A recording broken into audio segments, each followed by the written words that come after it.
Hi friends, நான் உங்கள் doctor Dandapani பேசுகிறேன், எம்டிசி கோயம்புத்தூர்.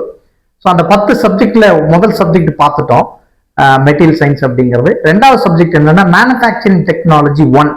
ஓகே, இது எதுக்கு ரொம்ப முக்கியமான சப்ஜெக்ட் நம்ம சொல்கிறோம் அப்படின்னா, பொதுவாகவே பார்த்தீங்கன்னா நீங்கள் எந்த இண்டஸ்ட்ரிக்குள்ளே ஜாபுக்குள்ளே போனீங்கனாலும் ப்ரொடக்ஷன் டிபார்ட்மெண்ட், மேனுஃபேக்சரிங் டிபார்ட்மெண்ட் அல்லது ஃபேப்ரிகேஷன் டிபார்ட்மெண்ட் அப்படின்னு ஒன்று கண்டிப்பாக இருக்கும். ஏன்னா எந்த ப்ராடக்டை நம்ம டிசைன் பண்ணாலும் அதை மேனுஃபேக்சர் பண்ணாதான் ஃபைனல் அவுட்புட்டே நமக்கு கிடைக்கும். கரெக்டான இதுதான் கஸ்டமருக்கு தேவைப்படுது. அட் த சேம் டைம் ஒரு இண்டஸ்ட்ரி ரன் ஆகுறது இதுக்கு ப்ராடக்ட்டை டிசைன் பண்ணி டெவலப் பண்றது. அப்போ ப்ராடக்ட்டை டிசைன் பண்ணதுக்கு அப்புறம் அதை டெவலப் பண்றதுக்கு கண்டிப்பா மேனுஃபேக்சரிங் டிபார்ட்மெண்ட்னு ஒரு டிபார்ட்மெண்ட் இருக்கும். அதுல மெஷின் ஆப்ரேட்டரா இருந்தாலும் சரி, மெஷின்ல இருக்கக்கூடிய அந்த ப்ராசஸை ஸ்டடி பண்றவங்களா இருந்தாலும் சரி, என்னென்ன டைப் ஆஃப் ஆப்ரேஷன்ஸ் நம்ம அதுல பண்ண முடியும், அதுல ஒரு சூப்பர்வைசர் இருப்பாங்க. சூப்பர்வைசர் அண்டர்ல ஒரு ஆப்ரேட்டர் லெவல் இருப்பாங்க. அதுலயும் ப்ரொடக்ஷன் இன்ஜினியர் இருப்பாங்க, ஃபேப்ரிகேட்டர் இன்ஜினியர் இருப்பாங்க. There are many opportunities. எல்லா இண்டஸ்ட்ரியிலையும் இன்னைக்கு மேனுஃபேக்சரிங் அப்படிங்கிற ஒரு பர்டிகுலர் டொமைன் அல்லது பர்டிகுலர் டிபார்ட்மெண்ட் இல்லாத கண்டிப்பா ஒரு ப்ராடக்ட் நம்ம தயாரிக்க முடியாது.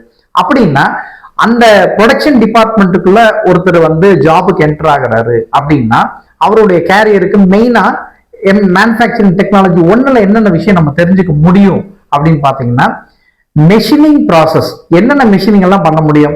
டர்னிங் ஆப்ரேஷன் பண்ணலாம், milling operation, reaming, boring, grinding, shaping, போயிட்டே இருக்கும். அவ்வளவு நான் சொன்ன எல்லாமே பாத்தீங்கன்னா ஒரு மெட்டலை ரிமூவ் பண்ணக்கூடிய ப்ராசஸ், ரைட்டுங்களா? அப்போ இந்த மெட்டலை ரிமூவ் பண்ணணும் அப்படின்னா கண்டிப்பா ஒரு மெஷினரி யூஸ் பண்ணி, மெஷினரியில டூல்ஸை யூஸ் பண்ணி அதை ரிமூவ் பண்ண முடியும். அந்த மெஷினரியும் டூல்ஸும் இல்லைன்னா ஒரு மெட்டலை மெஷினிங் பண்ண முடியாது, ஒரு மெட்டலை ரிமூவ் பண்ண முடியாது. ஒரு காஸ்டிங் காம்பனன்ட் இருக்கு, அந்த காஸ்டிங் காம்பனன்ட்ல ஒரு ட்ரில் போடணும், ஒரு ஹோல் ப்ரொடியூஸ் பண்ணணும்.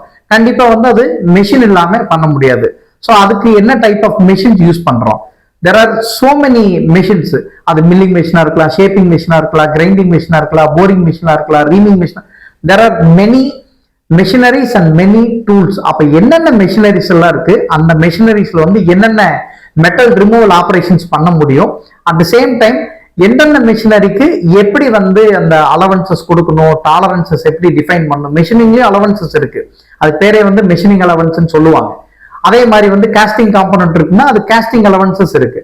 ஸோ அந்த டாலரன்சஸ் எல்லாம் எப்படி நம்ம கொடுக்கறது.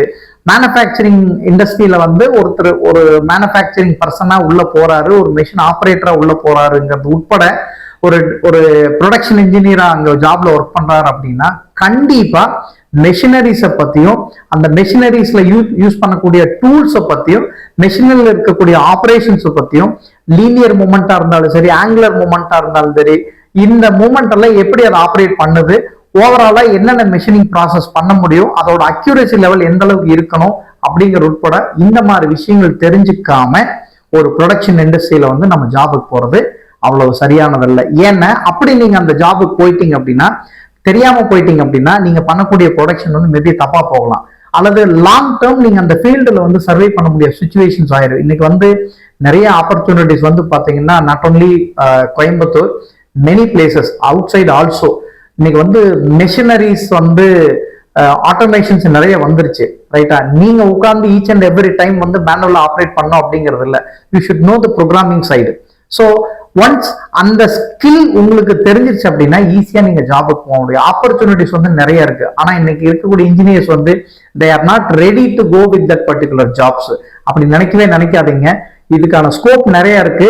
இதோட சேலரி ஆஸ்பெக்டும் நீங்க யோசிச்சு பாத்தீங்கன்னா ஃபியூச்சர்ல லாங் டேர்முக்கு நீங்க அதுல சர்வே பண்ணீங்கன்னா தான் அதுக்கான ஒரு ஒரு அவுட்புட் கிடைக்கும். அதனால நீங்க யாரெல்லாம் ஒரு ப்ரொடக்ஷன் இன்ஜினியராவோ மேனுஃபேக்சரிங் இன்ஜினியராவோ இண்டஸ்ட்ரிக்குள்ள போறீங்க அப்படின்னா மேனுஃபேக்சரிங் டெக்னாலஜியில இருக்கக்கூடிய விஷயங்களை தெரிஞ்சுக்கிட்டு உள்ள போங்க. சர்வைவல் ரொம்ப ஈஸியா இருக்கும்.